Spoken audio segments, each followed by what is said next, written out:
estava aqui no intervalo pensando, né, gente? A gente terminou o primeiro bloco falando dessa visão tribal. O que é a visão tribal? Quando nós descobrimos que, às vezes, a sociedade ela está dividida em tribos mesmo. Às vezes, esse modelo tribal que prevaleceu durante muito tempo, antes dos modelos, claro, de toda essa cidadania que nós podemos viver hoje, as tribos elas disputavam entre si. E qual era o jeito de vencer a tribo? A outra tribo? Era matando, era exterminando, para que prevalecesse uma sobre a outra. Você já parou para pensar o quanto que esse espírito tribal às vezes está dentro de nós? Quando nós nos encontramos, nós nos deparamos com uma situação que é diferente e que a gente não tolera, o nosso desejo é de exterminar.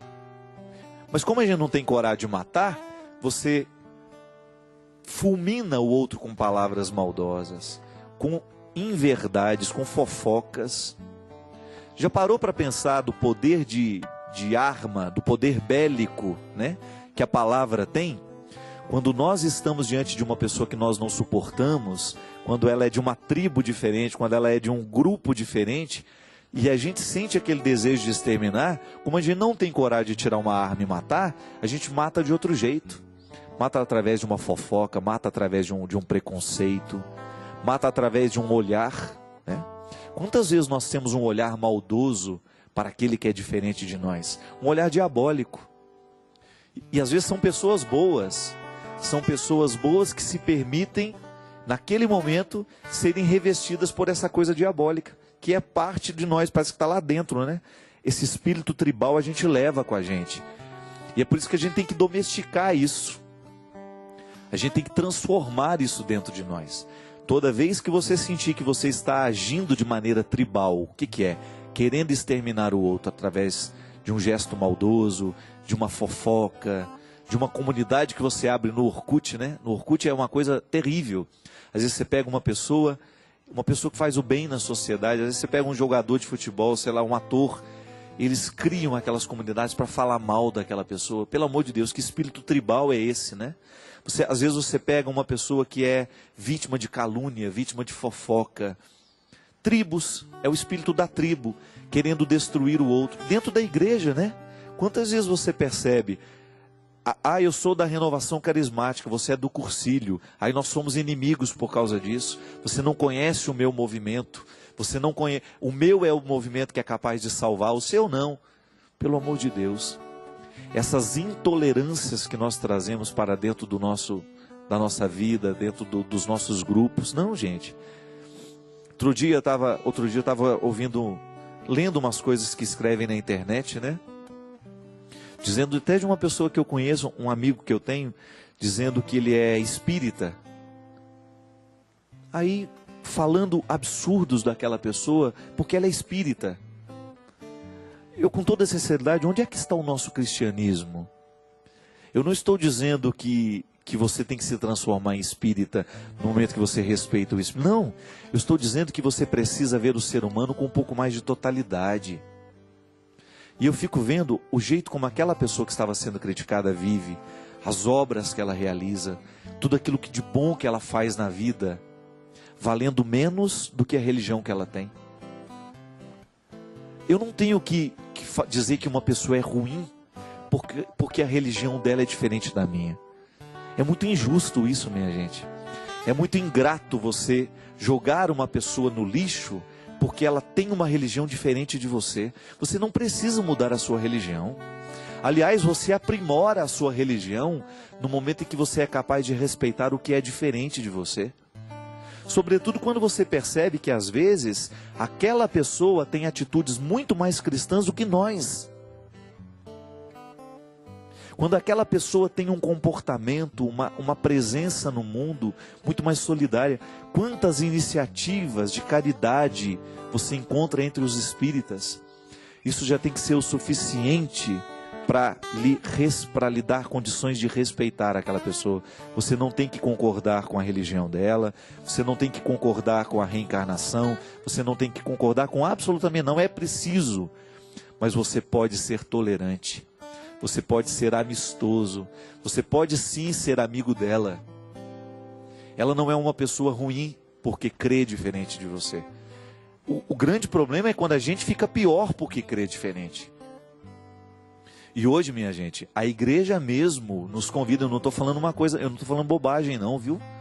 Estou falando de uma coisa que se chama de diálogo interreligioso, que é a Igreja Católica Apostólica Romana nos dizendo que nós temos que saber dialogar com os que creem diferente, que nós temos que acolher de maneira carinhosa as pessoas, não importa qual seja o credo, não importa qual seja a profissão de fé, nós precisamos saber sentar na mesma mesa e realizar o mesmo gesto de amor.